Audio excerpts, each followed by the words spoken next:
Ini sudah saya share.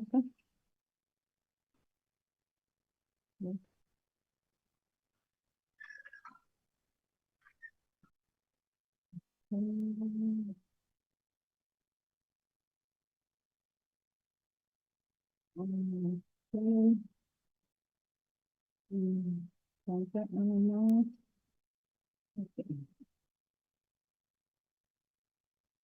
Right. Assalamualaikum warahmatullahi wabarakatuh. Waalaikumsalam warahmatullahi wabarakatuh. Maaf ya, tadi saya tinggal sedikit tadi. Anyway, slide-nya sudah kelihatan? Sudah, dokter. Slide-nya bergerak? Sudah. Bergerak, dokter. Ya.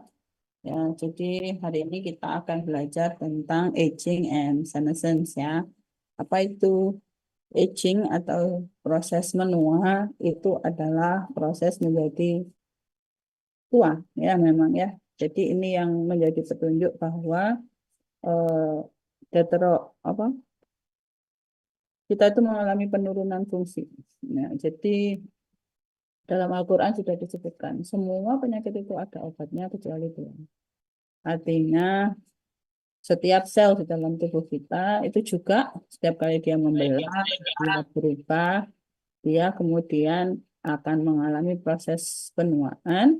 Kalau kita ngomong pada sel, maka kita nyebutnya sebagai cellular senescence.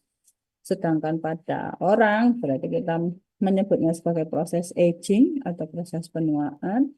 Sedangkan kalau pada populasi, ya kita sebut sebagai populasi yang menua atau aging population. Jadi menua itu bisa macam-macam definisinya. Kalau kita ngomong sel, berarti kita nyebutnya senescence. Senescence itu means getting old, ya. Terus kemudian kalau kita ngomong pada seseorang, ya sama ya, aging atau penuaan.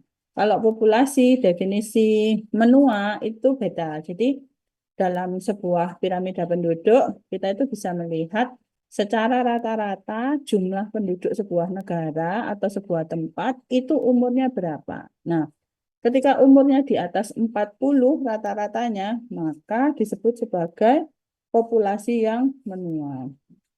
Sekarang malah sebelumnya itu standar menua itu adalah di 30.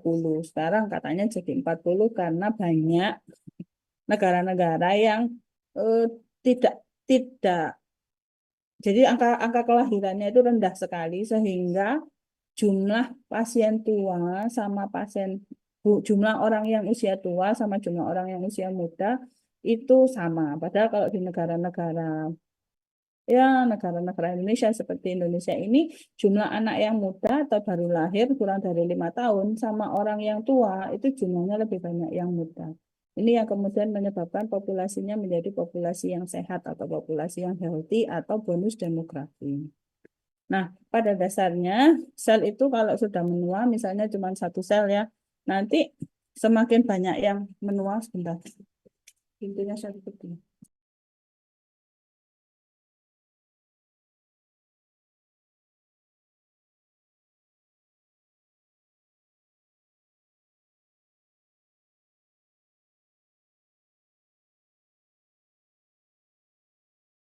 Jadi orang menua itu tidak langsung. Nah, ada beberapa orang tuh menua misalnya kelihatan rambutnya dulu jadi ubanan. Terus habis itu lama-lama penglihatannya berkurang.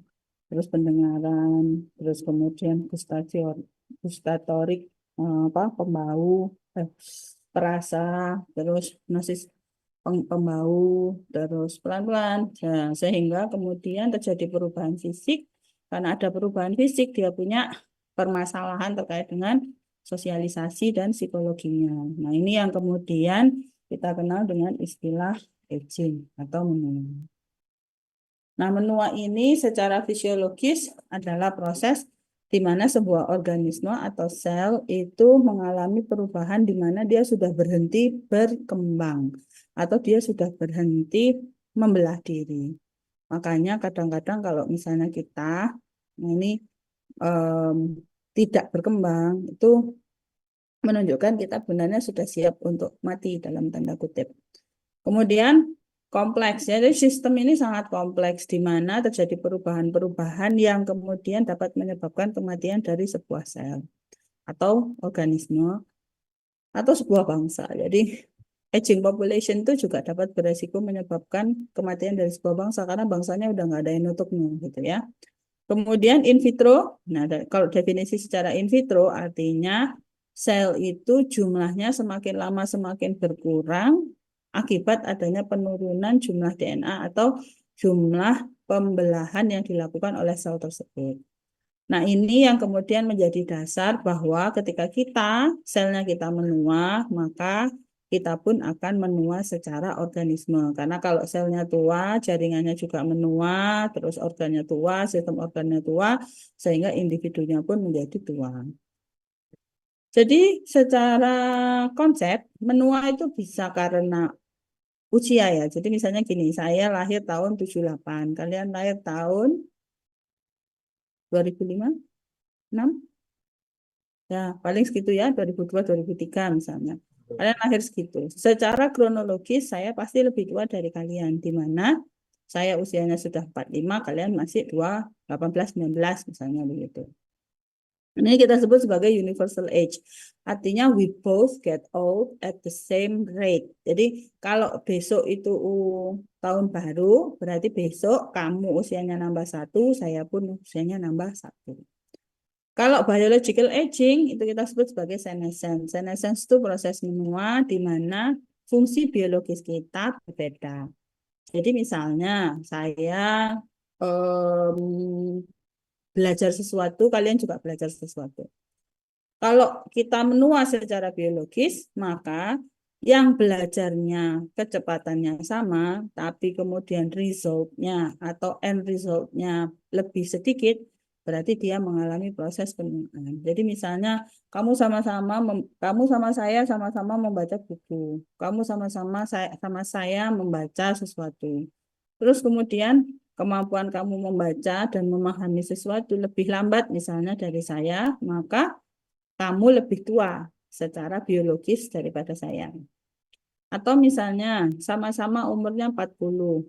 Nah, kamu punya teman satu angkatan umurnya sama-sama 20.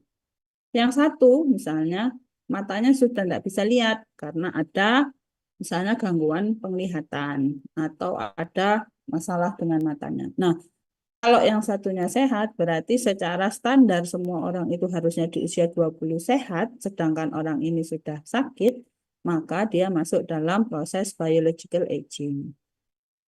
Terus kalau biological aging ini sangat tergantung pada fungsi sel. Jadi kalau fungsi selnya bagus, yo berarti dia tidak mengalami biological aging. Tapi kalau fungsi selnya nggak bagus, yo dia jadi senescence atau proses menua. Lah mengapa kok fungsi sel nggak bagus? Ya macam-macam, nanti kita bahas. Nomor 3, ada yang namanya psychological aging, proses menua.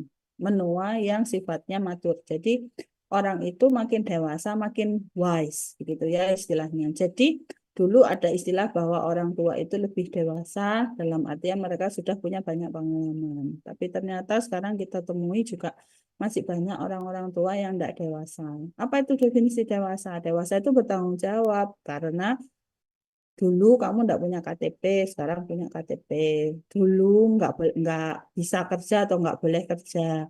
Sekarang bisa bekerja dan wajib bekerja dan harus bisa menghidupi dirinya sendiri. Misalnya begitu. Itu termasuk maturitas dalam status atau konteks psikologis yang juga sebenarnya secara sosial. Nah, orang itu ada yang semakin tua ya jadi tua, growing old. Ada yang semakin tua dia semakin dewasa, namanya growing up. Ya, oleh sebab itu saya selalu bilang kalau kamu dewasa, ya kamu harus bisa belajar bertanggung jawab. Misalnya kamu dikasih uang untuk sekolah, yo tanggung jawab sekolah. Kalau kemudian kamu dapat kesempatan untuk belajar di FK misalnya, ya tanggung jawab karena jadi dokter itu nggak semudah profesi yang lain. Terus kemudian, nah awalnya kita itu dulu ternyata hidup itu angka harapan hidupnya cuma 40 sampai 50 tahun. Sehingga dulu itu disebut menua itu ketika umurnya sudah 50 karena habis itu setelah 50 dia jarang bisa survive lebih lama dari umur 60. Kenapa? Ya ada perang lah, yang namanya wabah lah, dan sebagainya, kurang makan dan sebagainya. Terus semakin lama, semakin berkembang teknologi dan ilmu kedokteran, maka lama harapan hidup pun bergerak. Nah, kita bisa lihat dari orang-orang Eropa Barat ya, jadi orang-orang Western Europe, ini duluan yang menjadi older population-nya menjadi lebih banyak atau menjadi lebih tua life expectancy-nya itu karena dia banyak menemukan temuan-temuan baru seperti mikroskop, terus kemudian mesin uap dan sebagainya. Itu semua dasarnya ditemukan dari Western Europe. Sebenarnya kalau dipikir-pikir bukan Western Europe juga ya, karena mereka sebenarnya stealing juga ngambil dari kejayaan zamannya Bizantium sama zamannya keislaman di Turki tahun 900-an. Jadi kita itu orang Muslim dulu itu punya kemajuan yang luar biasa. Masalahnya kita mungkin terjadi decline karena tidak ada yang mau meneruskan.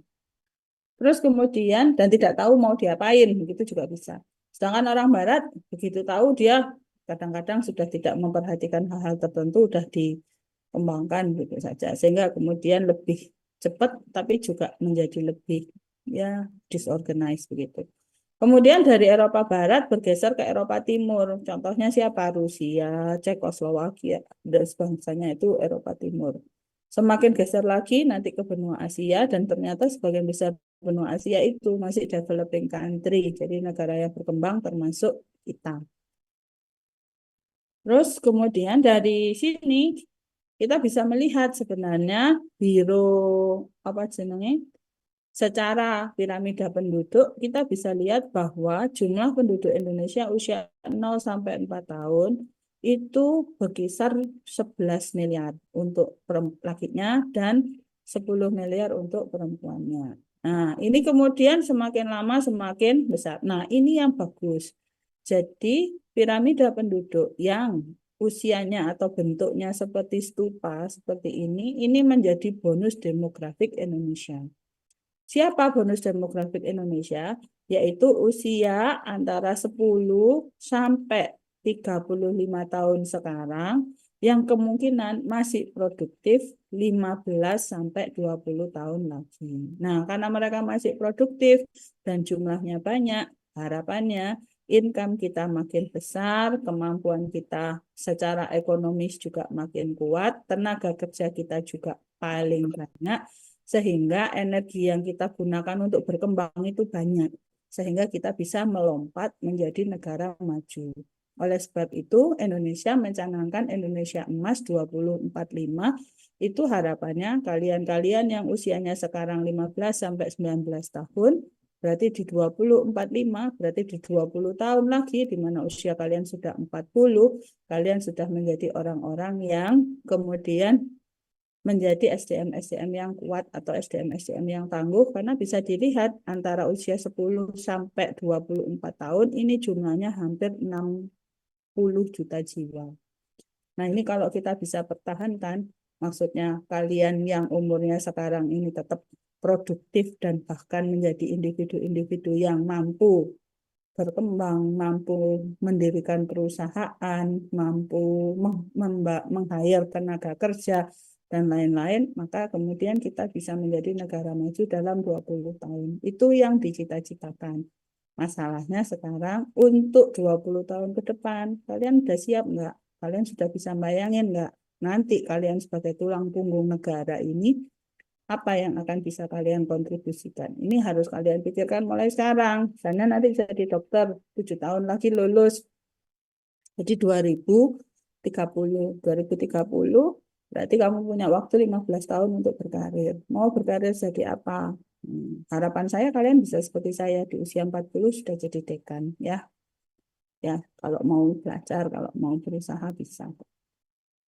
Nah, kalau orang Indonesia life expectancy-nya jadi angka harapan hidup kita itu naik. Semula di tahun 95 kita itu 2005 maaf, 2005 itu kita average itu masih di 68. Nah, sekarang kita naik menjadi 73. Artinya semakin kita banyak orang yang survive, berarti semakin bagus parameter-parameter kita terkait dengan ekonomi, terkait dengan nutrisi, terus juga terkait dengan kesehatan. Kenapa? Karena tiga hal ini semua butuh keuangan. Nah, kalau kita semakin lama semakin banyak yang angka harapan hidup kita makin panjang, berarti sebenarnya secara potensi kita itu punya kesempatan untuk berkembang atau menjadi besar yang lebih besar lagi. Kalau di Eropa, harapan hidupnya itu adalah 84 tahun. Nah, kita masih jauh sebenarnya ya. Terus kalau perempuan itu di 87, kalau perempuan, kalau laki-lakinya di 83 atau 82 kalau di luar negeri. Jadi kita bisa lihat bahwa laki-laki memang cenderung memiliki harapan hidup yang lebih pendek daripada yang perempuan. Kenapa?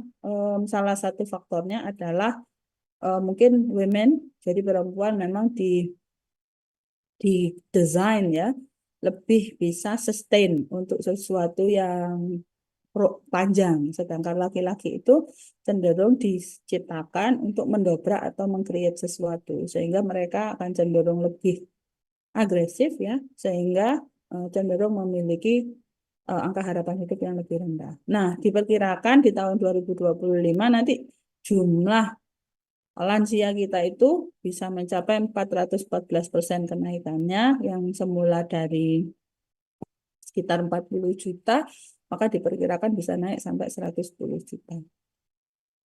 Nah, jadi apa karakteristik dari orang menua? Nomor satu, terjadi perubahan struktur dan kimia yang khas ya. Kemudian terjadi penurunan adaptasi terhadap lingkungan, dan yang ketiga adalah kemudahan dia mengalami penyakit. Jadi misalnya, kalau kamu umurnya masih 20, terus kemudian kamu dikasih lingkungan yang baru, tidak segera melakukan adaptasi, itu sebenarnya kalian sudah menua, sudah tua.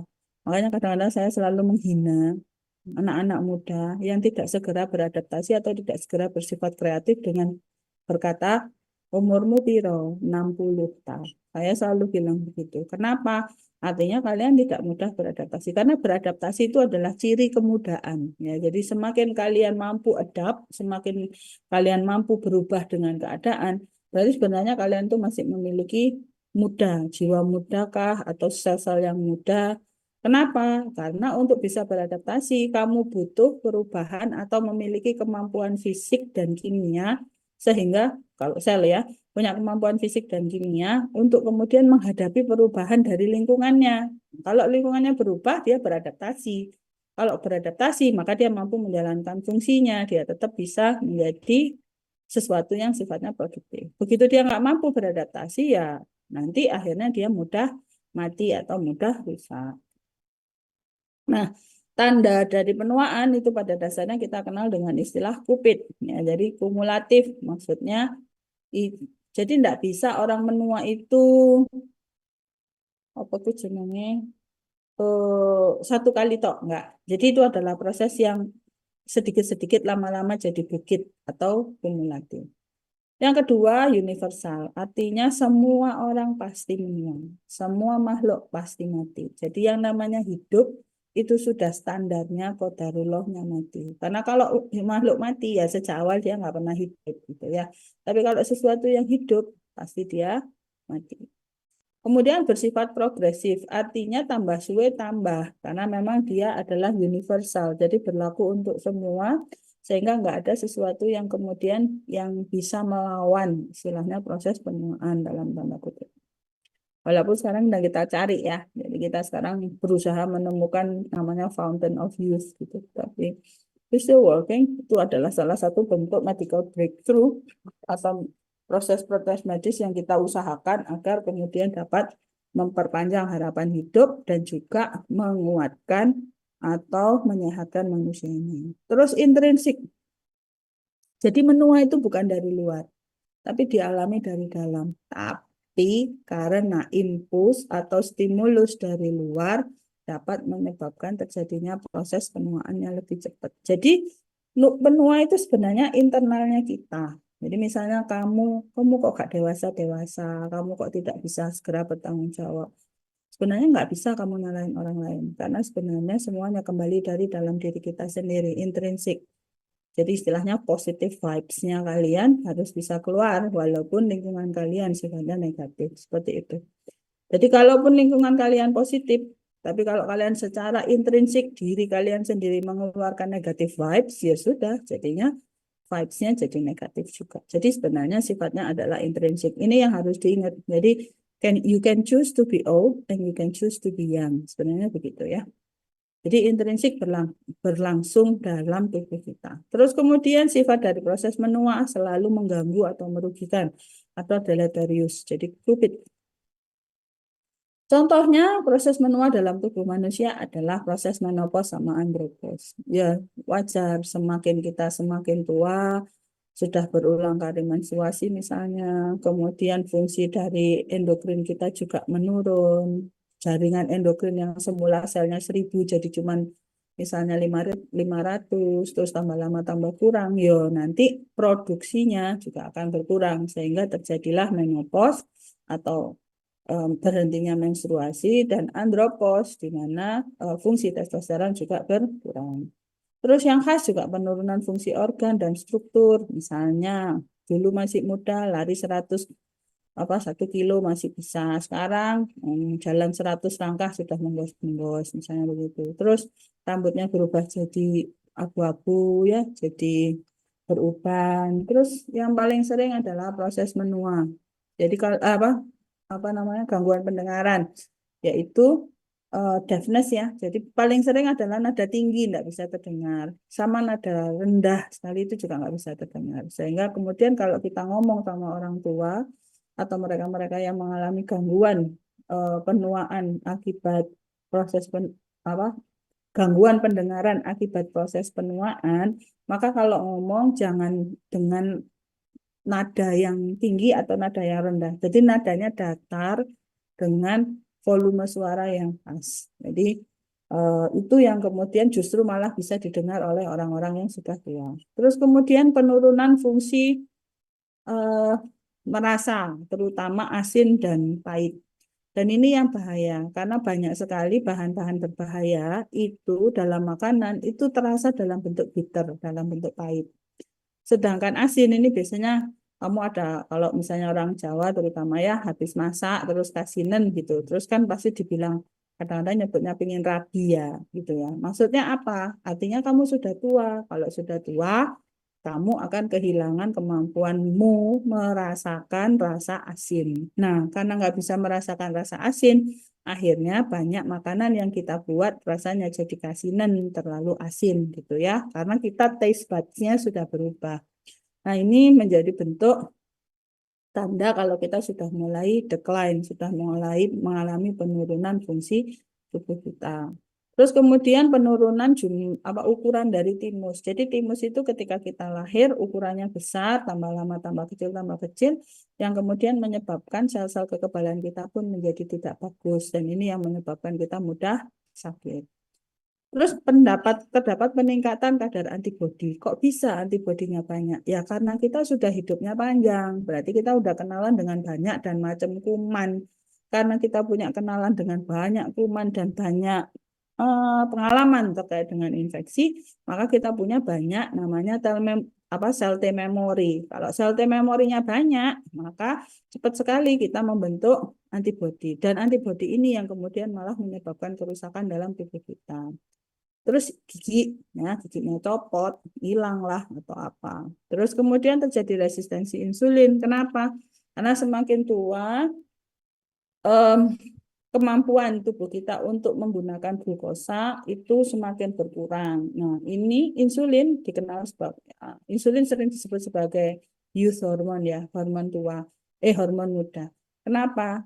Kalau dalam mengendalikan kadar glukosa, insulin itu satu-satunya yang menurunkan, yang meningkatkan banyak, seperti epinefrin, kortisol, terus kemudian growth hormone, itu semua meningkatkan meningkatkan glukosa, sedangkan insulin satu-satunya yang menurunkan. Sehingga ketika kita tidak mampu menurunkan kadar glukosa darah kita untuk digunakan sebagai energi lah, disimpan lah, atau yang lain, maka glukosa itu akan menyebabkan gangguan dalam tubuh kita sehingga mempercepat proses penuaan. Kemudian gangguan mata, presbiopi ya. Jadi ketika lihat dekat nggak kelihatan, Terus kemudian juga sering terjadi katarak. Terus kemudian jadi gampang sakit, artinya tidak mudah bergerak. Bentar ya.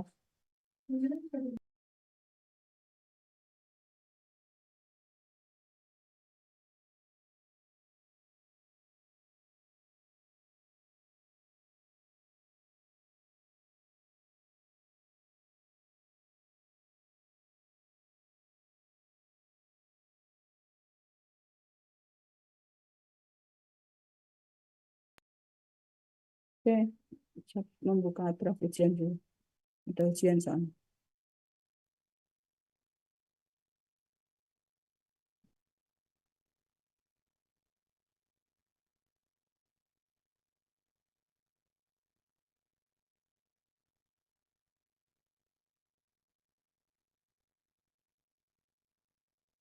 Oke ya, jadi em, apa?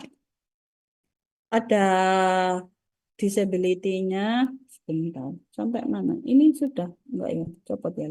Ya udah. Oke. Terus kemudian ada gangguan disabilitas di mana kita yang semula bisa beraktivitas dengan leluasa, mulai kakinya sakit, nggak bisa ditekuk, nggak bisa duduk bawah dan seterusnya.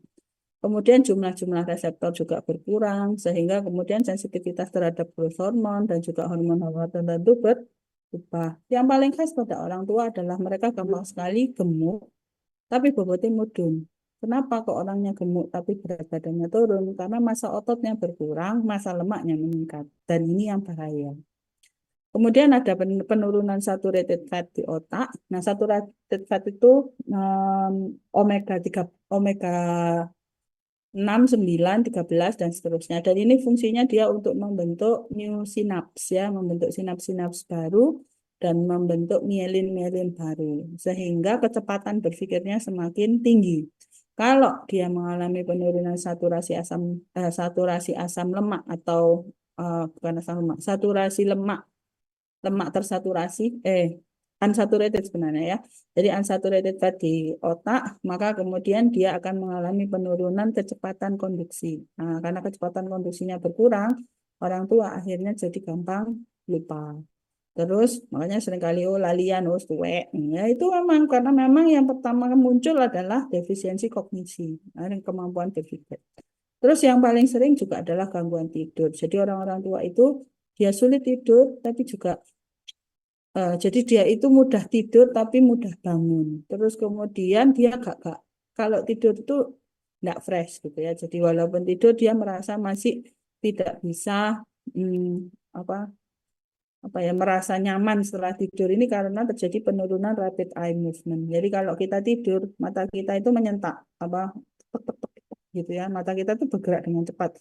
Itu menunjukkan bahwa kita sedang dalam kondisi apa namanya gelombang otak yang menidurkan ya. Jadi di mana semuanya diistirahatkan, dia hanya memaintain fungsi dasar tubuh kita yaitu breathing, jadi bernafas, jantung dan gerakan usus. Udah itu aja. Yang lain-lainnya istirahat. Jadi di shutdown begitu ya.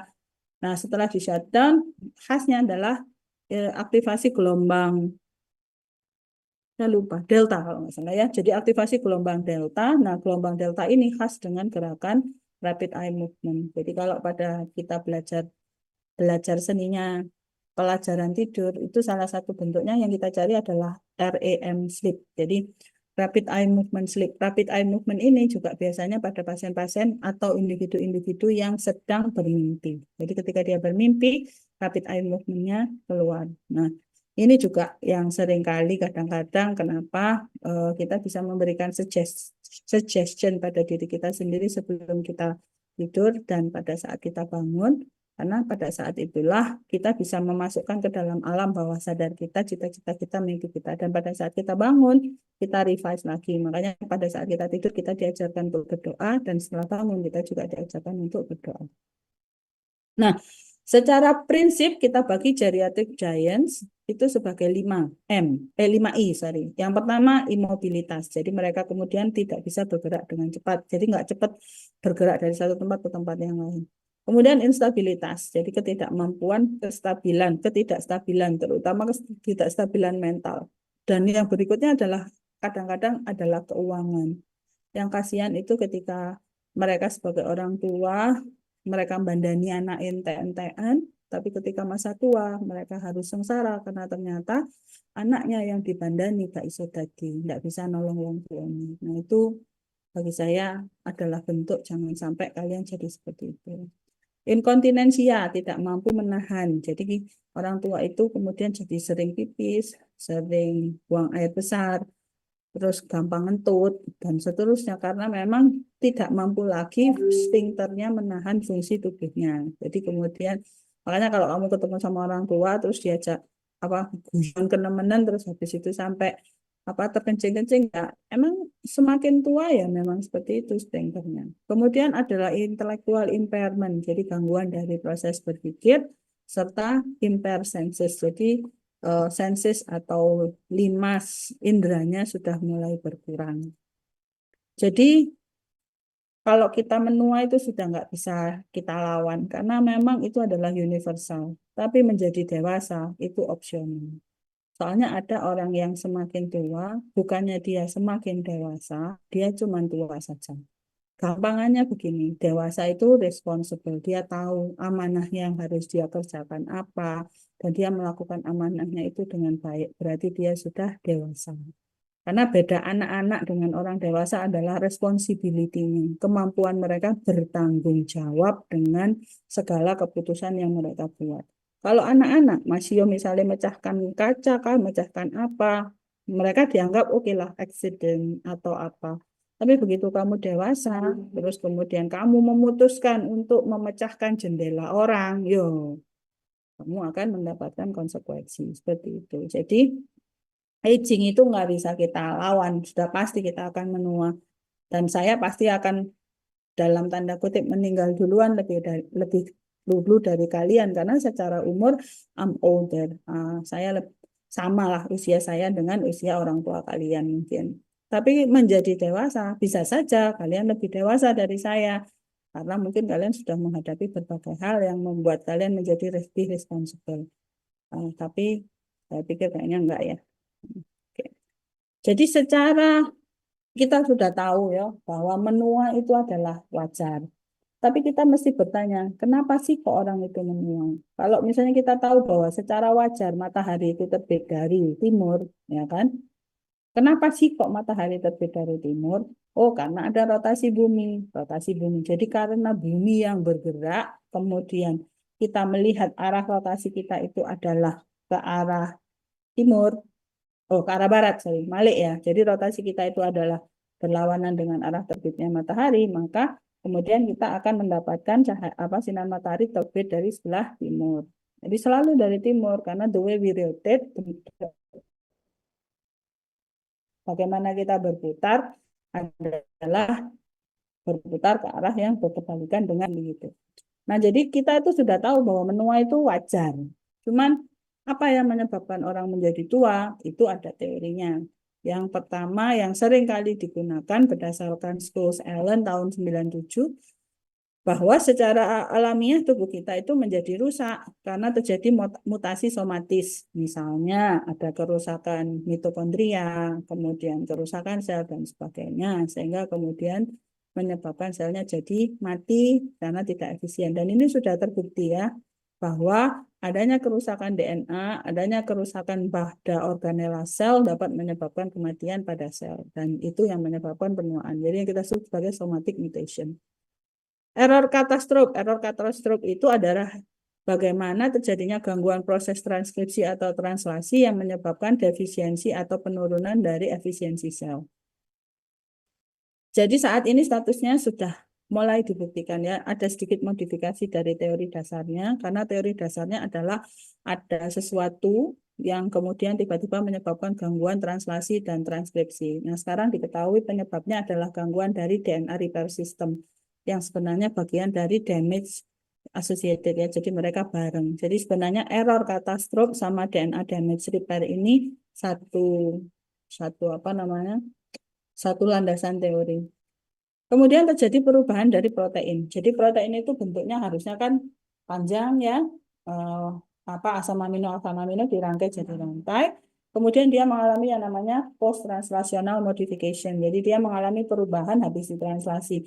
Yang semula panjang, berlekuk, apnu gitu ya. Ini kita sebut sebagai post-translational modification atau sintesa protein tahap 4. Nah, translational modification ini ternyata kalau nggak efektif dapat menghasilkan perubahan dari struktur dari protein dan juga enzim sehingga kemudian menyebabkan gangguan fungsi. Dan ini sudah terbukti dan menjadi teori-teori dasar. Crosslink. Crosslink itu adalah bagaimana sebuah bahan atau substance itu saling mengikat gitu ya. Jadi seharusnya dia berikatan, si A harusnya berikatan sama si B. Ketika si A tidak berikatan dengan si B, maka terjadilah crosslink ya. Jadi terjadilah perubahan ikatan, cara mengikat. Nah, ketika terjadi perubahan ikatan atau cara mengikat, maka akan terjadi gangguan fungsi strukturnya. Soalnya apa? Seharusnya berikatan dengan B, dia memilih berikatan dengan yang lain. Sehingga kemudian terjadilah proses menua atau gangguan fungsi protein. Ketika fungsi proteinnya terganggu, munggah ning ya. Jadi crosslink itu menjadi dasar altered protein. Terus tear and wear. Tear and wear ini gini, semakin sering sesuatu itu kamu pakai, ya nanti semakin lama semakin berkurang kemampuannya. Ya kalau kamu pakai sepatu, sepatumu kamu pakai terus kemana-mana ya suwe-suwe aus. Nah ini adalah teori tear and wear. Nah, ini ada yang bilang bahwa teori tear and wear itu mungkin. Banyak yang dulu menganggap teori tear and wear ini adalah proses yang utama dari orang menua. Jadi, orang menua ya wajar dong dia hidup setiap hari dipakai selnya itu yang dipakai ya lama-lama nanti akan rusak. Tapi ternyata it's not true. Beberapa orang walaupun dia menggunakan kapasitas yang sama, itunya sama, tapi tetap agingnya berbeda. Sehingga tear and wear ini sekarang banyak hanya sebagai lompatan gitu aja ya. Karena dia misalnya belum tahu teorinya. Terus ada teori genetik, ada yang namanya teori death genes ya. Jadi kalau kita ngomong death genes itu kita ngomong apoptosis. Nanti kita belajar di belakang. Terus ada yang namanya selective death. Jadi ada di mana sebuah sel itu disuruh untuk mati dengan mekanisme pendukung seperti apa ya.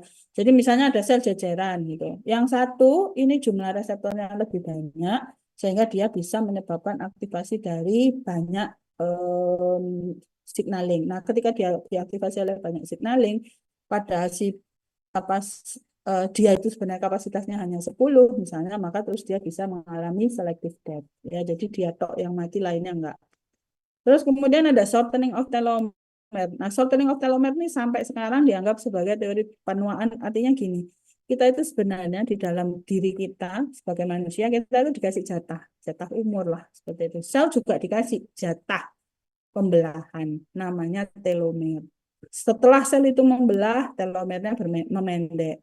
Membelah lagi, teorinya memendek lagi. Dan sampai akhirnya dia nggak punya telomer. Karena dia nggak punya telomer, akhirnya dia nggak bisa membelah diri terus mati. Itu teorinya. Differentiation itu artinya dia itu semula seharusnya berubah jadi sel tertentu, tapi memutuskan untuk tidak jadi sel itu. Nah, ini yang kemudian menyebabkan gangguan protein dan seterusnya. Nah, differentiation ini sejauh ini masih menjadi teori yang diduga. Kenapa? Karena kita ternyata differentiation itu dipengaruhi oleh faktor lain gitu loh ya. Jadi dia itu bukan the first cause. Kalau shortening of telomere itu menjadi cause. Kenapa? Kalau telomere kita berkurang, berarti telomere selnya itu memendek, berarti umur selnya juga akan tinggal sedikit kan begitu. Sedangkan differentiation itu ternyata disebabkan oleh faktor lain sehingga terjadi gangguan diferensiasi. Kalau waste accumulation ini sudah terbukti ya. Kalau kamu suka ngumpulin sampah, ngumpulin toksin di dalam tubuhmu, ya nanti selmu rusak karena toksin itu menyebabkan kerusakan dari sel. Termasuk juga kalau kamu mengumpulkan atau berkumpul dengan orang-orang yang toksik. Jadi kamu harus tahu kapan kamu melarikan diri dari kondisi itu. Kalau enggak, kamu sendiri yang akan rusak, ya. Nah, Bagaimana biological aging process theory? Jadi pada dasarnya yang paling sering diambil itu adalah reproductive cell cycle theory. Jadi itu tadi bahwa sel itu sebenarnya memiliki fungsi reproduktif di mana dia mampu melakukan mitosis, mampu melakukan pertumbuhan dan seterusnya. Tapi akhirnya dia berhenti atau terjadi diosis. Diosis itu senesis, proses menua yang timbul akibat dia sudah kesel. Terus tear and wear ini juga sama ya. Ini tadi teori yang paling sering dipakai, tapi paling sedikit suportifnya. Jadi apa yang menyebabkan sesuatu itu jadi aus? Nah itu kan kita nggak tahu. Kalau sepatu jelas kamu pakai, gesekan antara tanah dengan sepatu akhirnya akan timbul microfraction ya. Jadi kemudian timbul kayak apa butiran-butiran halus dari sepatumu, terus sepatumu mari ngono moro-moro roto. Kan sama kayak ban dan seterusnya. Tapi kalau sel gimana tear and wear-nya? Kita nggak tahu. Nah, itu sehingga kemudian tear and wear teori ini walaupun sering disebut, tapi supportive evidence-nya terbatas.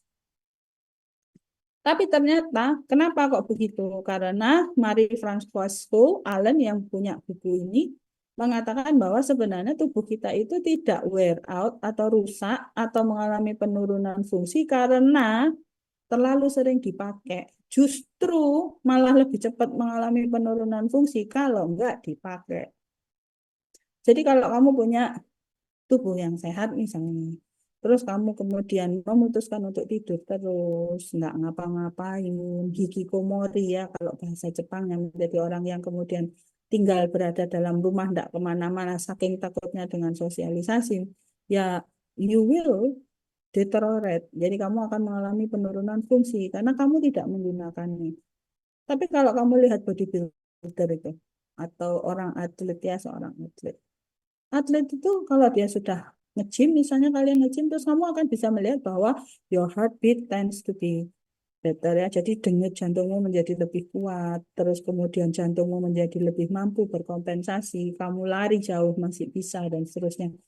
Dan ternyata jantungmu juga nggak jadi kecil tuh karena kamu pakai gitu ya. Jadi akhirnya justru jantungmu mengalami kompensasi di mana dia kemudian lebih solid, lebih banyak muscle-nya terjadi concentric hypertrophy. Terus kemudian sehingga lebih mampu memompa. Jadinya kalau kalian punya kesempatan untuk belajar, kesempatan untuk anu sesuatu, dan kamu memutuskan untuk tidak pakai, sebenarnya kamu tuh merusak dirimu sendiri, gitu ya. Karena apa? Tubuh kita itu atau diri kita itu tidak akan rusak kalau kita pakai sebenarnya. Karena memang kita dijatah, gitu. Justru ketika kita dapat kesempatan jatah hidup dan kita memutuskan untuk tidak memanfaatkan hidup yang kita dapat dari Tuhan, justru disitulah kamu kehilangan. Oke, nah teori berikutnya adalah somatik mutasi, jadi terjadi mutasi somatik, error akumulasi, dan seterusnya. Ini tadi sudah. Yang teori baru itu adalah yang namanya autoimun teori. Jadi pada dasarnya karena tubuh kita banyak antibodinya, antibodi ini bukannya kemudian dipakai untuk melawan benda asing, malah akhirnya menyerang diri kita sendiri. Oleh sebab itu kadang-kadang ada orang-orang itu yang waktu muda tidak ada alergi, jadi tua alerginya sak bajak. Nah itu bisa. Terus kemudian ada yang namanya aging clock theory. Jadi pada dasarnya kita itu punya telomer ya itu tadi ya. Ya jadi kata punya telomer. Nah kalau manusia telomer apa? Ya kita nggak tahu itu rahasia Tuhan. Karena Tuhan sudah bilang ya hidup, mati, jodoh, rezeki itu Tuhan yang ngatur. Karena Tuhan yang ngatur ya sudah percaya saja pada pengaturan Tuhan yang paling baik. Kamu mau hidup selamanya nggak akan bisa. Tuhan pasti meletakkan waktu yang sudah kamu tetapkan. Sekarang yang ditanya adalah kalau kamu besok, misalnya, waktu kamu ternyata habis besok, apa yang akan kamu lakukan hari ini? Nah, itu yang harus kamu pikirkan. Jadi, ketika kita menjadi tua, kita harus tua dengan dewasa. Jangan sampai kita tuanya, kemudian jadi tua yang sia-sia.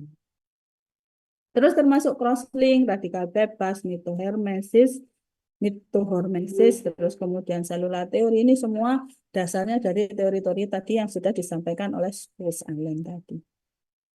Secara normal, tubuh kita itu kalau mengalami stres atau mengalami perbedaan kondisi, maka kita kemudian akan melakukan perubahan terhadap aktivitas. Nah, ketika kemudian terjadi perubahan terhadap aktivitas, maka kemudian kita akan recover, kita akan sembuh atau mengalami perbaikan. Nah, perbaikan itu ada dua. Jadi ketika kita kena hits, kita kena tantangan, kita kena sesuatu, maka kemudian kita pasti akan berusaha menghadapi tantangan tersebut atau kita berusaha menyelesaikan. Ada beberapa orang itu atau ada beberapa sel itu yang memutuskan untuk diam saja. Nah, karena dia memutuskan untuk diam saja, dia bisa mati. Tapi kalau dia kemudian melakukan adaptasi, maka kemudian dia akan mengalami perubahan. Maka dia akan mengalami perubahan. Jadi dia berubah, mengalami perubahan fisiologis, terus dia turun. Ya. Terus kalau dia masih saja kuat, jadi kemampuan dia masih tak mampu bertahan dengan semua stres yang dia hadapi, sel yang dihadapi oleh sel tersebut, atau dihadapi oleh individu itu. Jadi kalau kita belajar manusia itu pada dasarnya kita juga belajar tentang sel-sel, belajar juga tentang manusia. So it's kind of interlinked ya. Jadi ketika dia sudah ada tantangan, maka dia kemudian bergerak atau melakukan respons, kemudian dia recover. Terus kalau dia normal, maka dia akan terus recover. Yang bagus adalah ketika dia mengalami stress response, stresnya tambah lama, respon time-nya dia makin memendek. Jadi misalnya ini semula waktunya adalah 10. Kalau dia sudah biasa ketatap dengan masalah tersebut, lama-lama dia memendek respons time-nya. Itu yang bagus. Artinya dia beradaptasi dan ketika dia melakukan aktivitas, recovery time-nya cepat, dia kena lagi dia aktivitasnya cepat, recovery-nya juga cepat. Ini yang bagus. Tapi kalau dia tidak mampu beradaptasi, maka yang pertama adalah dia menghasilkan respon yang bagus di awal, terus lama-lama responnya makin turun, dan makin lama. Dan ini yang kemudian menyebabkan terjadinya kerusakan atau kematian dari sel tersebut. Sama seperti manusia. Kalau kalian misalnya menghadapi masalah, seharusnya semakin kalian terbiasa menyelesaikan masalah tersebut, semakin cepat kalian menyelesaikan kalau kalian berhadapan dengan masalah yang sama. So your decision making is faster. Tapi kalau kemudian kalian tidak belajar, tidak menganalisa perubahan yang ada, your adaptation, your proses kalian berhadapan dengan masalah tersebut pun akan berubah. Terus akhirnya terjadi dekompensasi dan akhirnya mati atau rusak. So prinsipnya challenge itu adalah hal yang bagus, stres itu baik. Tapi kalian juga harus tahu kapan kalian kuat dan tidak kuat menghadapinya. Nah, stres itu macam-macam. Bisa dari stres adanya major life events atau adanya trauma, terus adanya ya berbagai hal dalam tubuh kita, maka kemudian akan terjadi perubahan atau individual changes dan juga ada yang namanya behavioral changes. Jadi kalau ada masalah, baik itu stresor dari dalam maupun stresor dari luar, atau adanya perubahan lingkungan atau adanya sesuatu, maka kemudian otakmu akan menganggap bahwa you are facing stress. Apakah itu stresnya fisiologis atau stres sosial atau stres psikologis atau psikologis ataupun sosial. Terus kemudian di tubuh kita, di otak kita itu kan tidak hanya berpikir, otak kita itu juga untuk merasa, otak kita itu juga untuk perceive ya, untuk menduga sesuatu. Karena pada dasarnya otak kita itu memang benar-benar remarkable ya, luar biasa. Nah, itu terus kemudian akan menimbulkan dua. Nomor satu adalah selular atau individual response ya. Nanti dia misalnya mengalami perubahan genetik lah, mengalami perubahan apa sesuai dengan dirinya. Jadi cell itself change atau pola dia menghadapi sesuatu berubah. Jadi misalnya sel ini terbiasa berhadapan dengan sel yang pH-nya tinggi. Padahal dia itu suka pH-nya normal. Maka dia bisa melakukan perubahan genetik agar dia tetap bisa menjalankan fungsinya dalam pH yang tinggi, atau dia memutuskan untuk merubah dirinya sehingga kemudian dia bisa bekerja pada pH yang tinggi tanpa harus melakukan mutasi atau perubahan dalam dirinya. Ini yang kita sebut sebagai behavioral atau sifat dari sel yang berubah. Nah, ini nanti akan menimbulkan respon fisiologis yang kemudian dapat menghasilkan alostasis. Alostasis itu diem, dari kondisi diem, kemudian menjadi konsep yang beradaptasi. Apa saja yang mendapat menjadi adaptasi ya macam-macam ya. Jadi ada teori kortisol dan seterusnya, ini menurut saya enggak terlalu penting buat kalian. Terus kemudian non-biological theory. Non-biological theory itu bahwa orang tuh jadi tua kenapa? Atau sel tuh jadi tua kenapa? Yo, karena lingkungannya makin lama makin jelek. Kamu dulu, kalau saya zaman dulu, saya kalau naik gunung, minum air itu dari sumber air itu tanpa takut sakit. Sekarang aku masih naik ke gunung, mau minum air mentah mikir-mikir. Ya, jadi itu harus diperhatikan juga. Jadi karena the world change, maka pollution rate-nya juga change, kemudian terjadi perubahan-perubahan perspektif dan lain-lain, dan ini yang menyebabkan kita kemudian mengalami perubahan terkait dengan tubuh kita. Terus juga ada disuse theory ya, jadi semakin kita tidak pakai, yo semakin lama akan berkurang. Jadi cognitive and physical skill will atrophy unless practice continuously. Jadi saya misalnya, karena saya dulu praktek, saya juga banyak, maka kecepatan skill saya cepat. Begitu sekarang, mau jahit itu, mikir sih, iki nang dia, nang di. Kalau dulu itu seperti refleks, sekarang sudah berkurang. Ya karena memang I don't use it every day. Jadi kalau kalian ngomong skill, oke, saya memang agak berkurang. Tapi kalau kalian ngomong kognitif, soal belajar, kecepatan belajar saya masih sama. Karena saya use it every day gitu ya. Terus kemudian terjadi perubahan populasi atau perubahan perspektif sosial. Contohnya misalnya ada perubahan tren terkait dengan same sex marriage atau ya hal-hal seperti itulah, bahwa oh gaya hidup harus anu healing, sidik-sidik healing. Setelah healing itu kalau ada keperlukaan atau ada kalian mengalami stres atau ada masalah. Kalau kalian normal, nggak ada masalah, nggak ada stres, terus healing. Jadi sebenarnya normal kalian itu nggak normal. Itu yang harus kalian pikirkan ya ketika kita mengomong tentang proses penuaan. Jadi pada dasarnya semua teori-teori yang ada itu saling berkorelasi, saling berhubungan. Hanya saja bagaimana koneksi antar hubungan teori yang ada, it's still under investigation. Terus faktor-faktor yang berpengaruh apa? Nomor satu, faktor status dan sosial ekonomi. Semakin tinggi sosial guru mari, iki ono separuh, cuman sing ono jenenge tok. Sing durung ono jenenge, durung tak tanda tangan.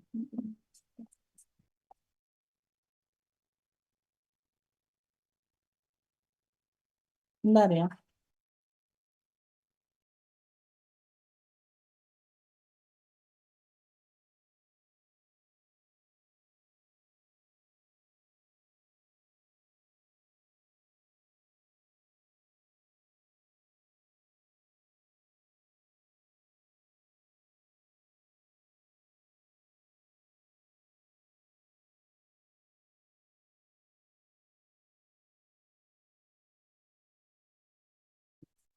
Oke ya. Jadi orang yang memiliki sosial ekonomi dan status yang beda ya biasanya akan memiliki kesempatan hidup yang berbeda pula. Jadi jangan berharap tani, misalnya orang-orang yang ada di daerah di mana dia untuk makan aja sulit, kemudian memiliki angka harapan hidup yang lebih panjang. Tapi justru juga belum tentu orang yang uangnya banyak, angka hidupnya lebih panjang. Itu juga nggak tentu. Artinya berperan, tapi bukan menjadi faktor utama. So, geografis. Jadi kalau kamu tinggal di gurun, tinggal di gunung, tinggal di pantai, terus kemudian tinggal di negara tertentu atau wilayah tertentu, itu juga berperan karena ternyata lingkungan kalian itu menentukan fungsi dari sel kalian. Jadi di Jepang itu ada satu kota atau ada satu pulau yang isinya orang-orangnya umurnya centenarian semua, umurnya di atas 100 semua dan masih aktif. Nah, apa penyebabnya? Ternyata they have a very healthy life, di mana hidup mereka itu sederhana, terus kemudian mereka aktif, dan polusi di wilayah tersebut sedikit. Jadi hal-hal seperti itu perlu dipikirkan. Terus lifestyle ya, mereka yang aktif, mereka yang dietnya balance, terus sama orang yang merokok ya tentu berbeda. Vaping itu juga sama ya, hati-hati karena vaping itu ternyata justru memiliki faktor resiko yang lebih tinggi daripada rokok dalam tanda kutip. Karena tergantung jenis vapingnya ya. Sekarang vaping itu memasukkan banyak substance yang aneh-aneh yang justru pada individu tersebut dapat menginduksi berbagai permasalahan. Terus kemudian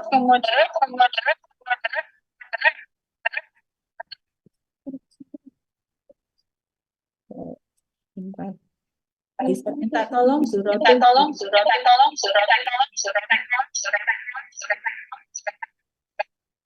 di mute dulu, Nduk. Thank you. Right, ya. Jadi selain itu juga gender ya. Tadi sudah kelihatan dari angka harapan hidup, herediter. Jadi ada orang-orang tertentu itu ternyata memiliki gen-gen yang menyebabkan dia cepat tua. Nah, yang kita ada salah satu penyakit yang namanya segmental progeria itu yang nanti eh, apa namanya bisa kalian lihat. Terus personality. Jadi orang-orang yang tegang terus atau personality tipe A dibandingkan mereka yang personality tipe B di mana dia tahu kapan dia relax atau dia relax terus itu katanya angka harapan hidupnya lebih panjang daripada mereka yang terus constantly on the move atau orang yang constantly pressuring themselves ya memaksa diri mereka berlebihan. Terus kemudian kalau mereka tinggal di tempat-tempat yang kumuh, rusuh begitu ya, dan juga kalau dia tidak memiliki fasilitas kesehatan seperti ini, untuk air bersih aja sulit sekali. Jadi dari mana mereka bisa sehat, wong air bersihnya aja sulit. Jadi prinsipnya kita itu tidak diprogram untuk mati. Ya, artinya apa? Kalau kamu sudah dikasih nyawa, jangan disia-siakan dan tidak boleh dibunuh. Ya, jadi bunuh diri itu haram karena memang kita itu sebenarnya tidak diprogram untuk mati.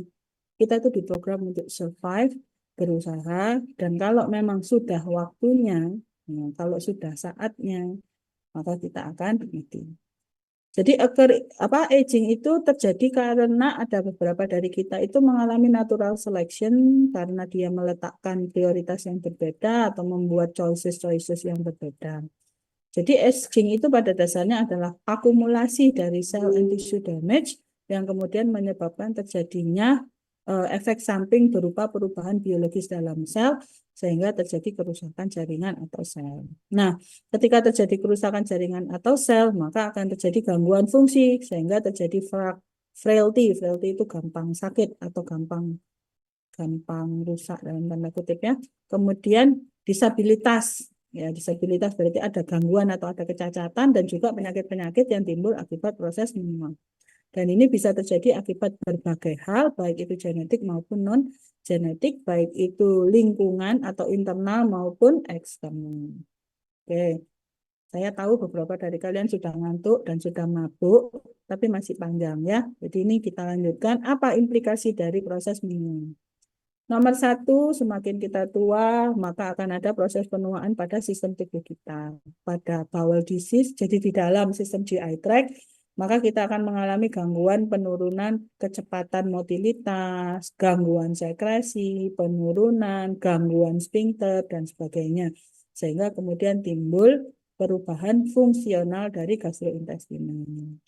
Selain itu, kalau kita jadi tua, ternyata orang tua itu atau ketika usia kita menjadi tua terjadi perubahan bagaimana kita memproses obat atau bahan-bahan yang masuk dalam tubuh kita, termasuk makanan. Jadi orang tua itu ada yang dulu makan apa-apa nggak masalah, sekarang nggak bisa, harus makanan-makanan tertentu atau harus dalam konsistensi tertentu dan seterusnya ya.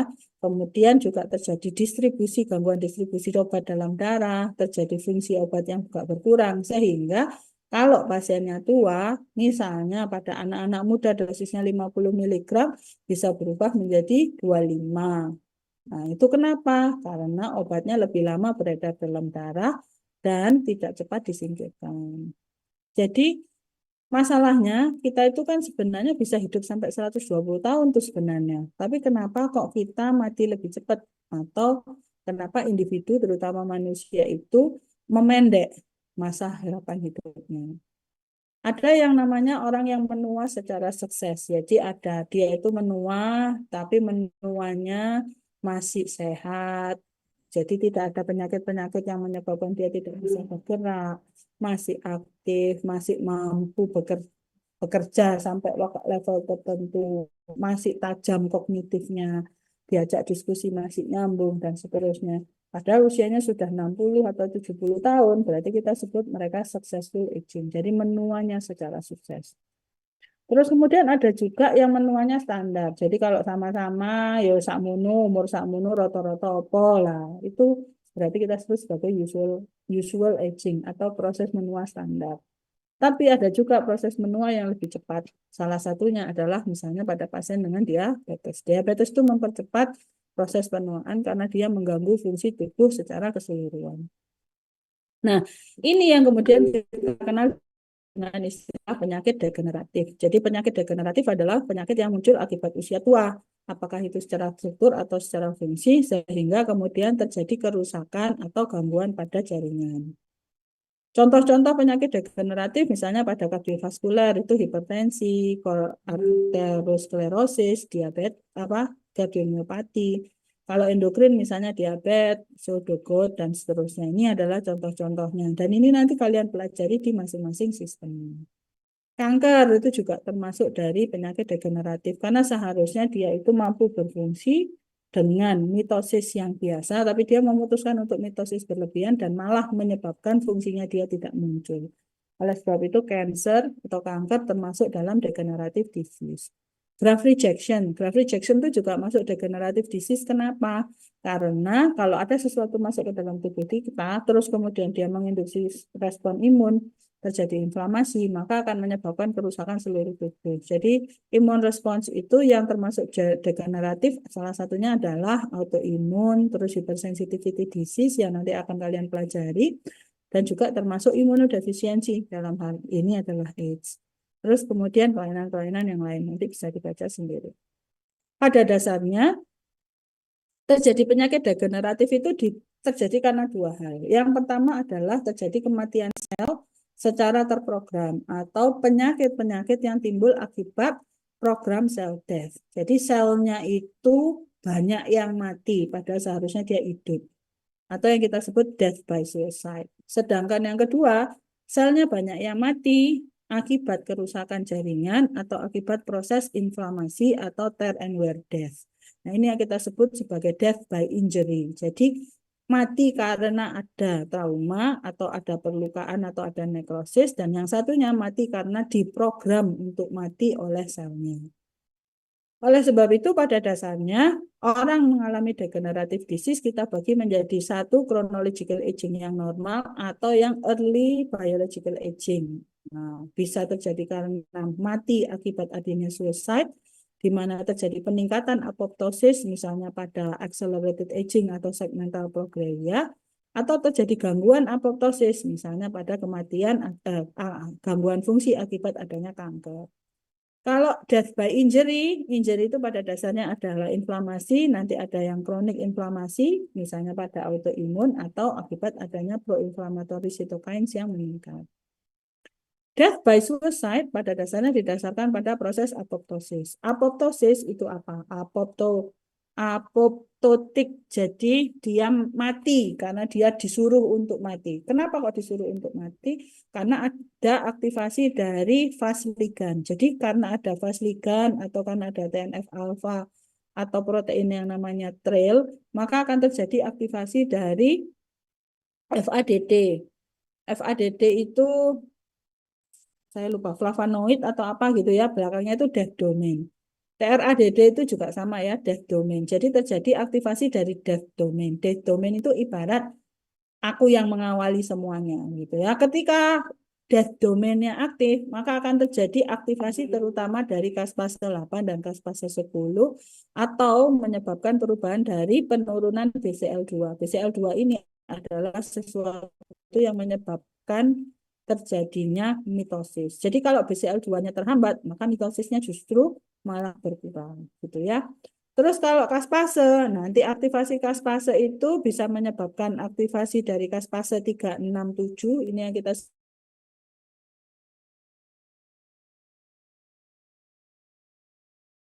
di sini oleh death domain, mari ngono dia melanjutkan sinyalnya untuk menyebabkan aktivasi dari kaspase 3, 6, dan 7 yang kemudian dapat menyebabkan terjadinya fragmentasi DNA. Jadi DNA-nya diketok-ketok.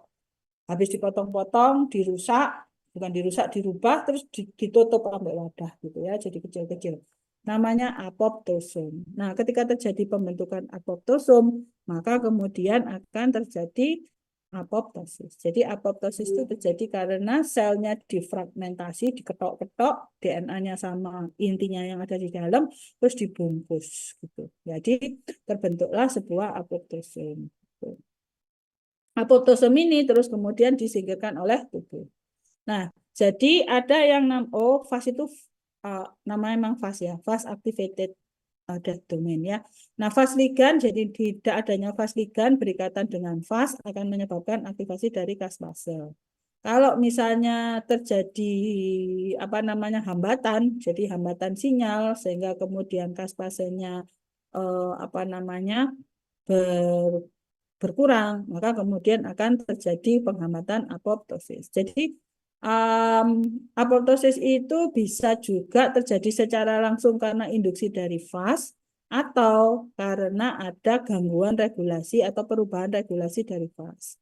Jadi kalau ada peningkatan BAK dan BAX, ya ini adalah sebuah protein regulator, maka akan terjadi apoptosis. Tapi kalau FAP1 flip terus IAPS dan BCL2 atau BCLXL-nya banyak, maka justru apoptosisnya tidak terjadi karena yang merah ini menyebabkan hambatan apoptosis, sedangkan yang hijau menyebabkan peningkatan apoptosis.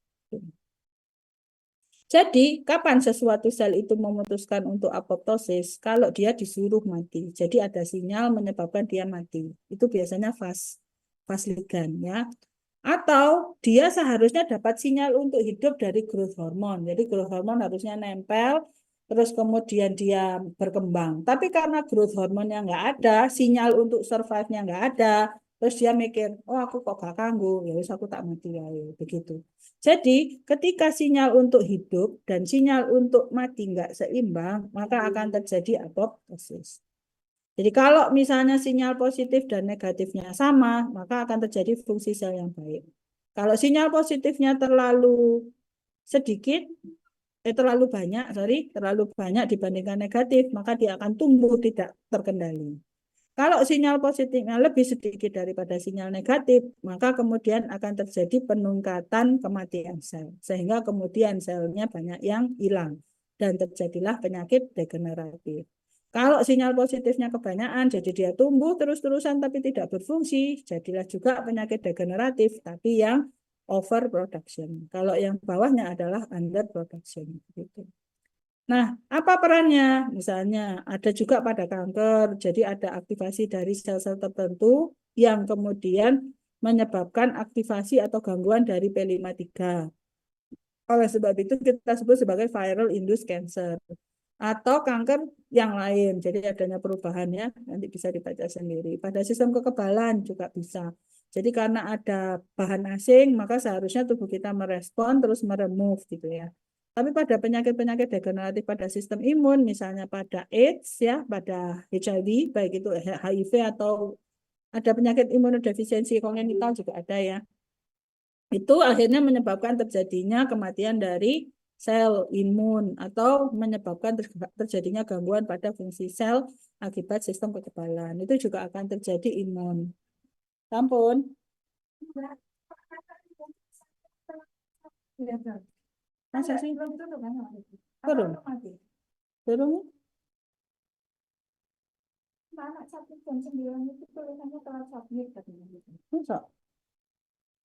Ini tuh.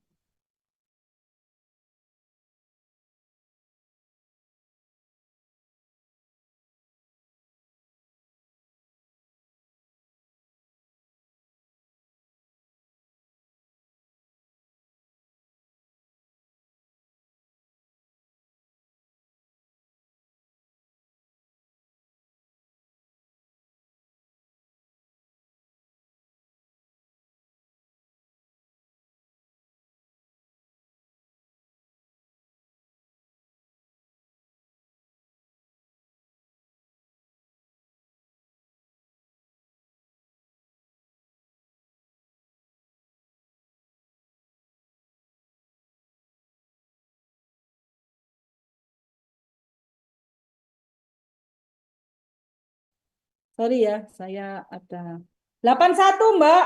Sorry.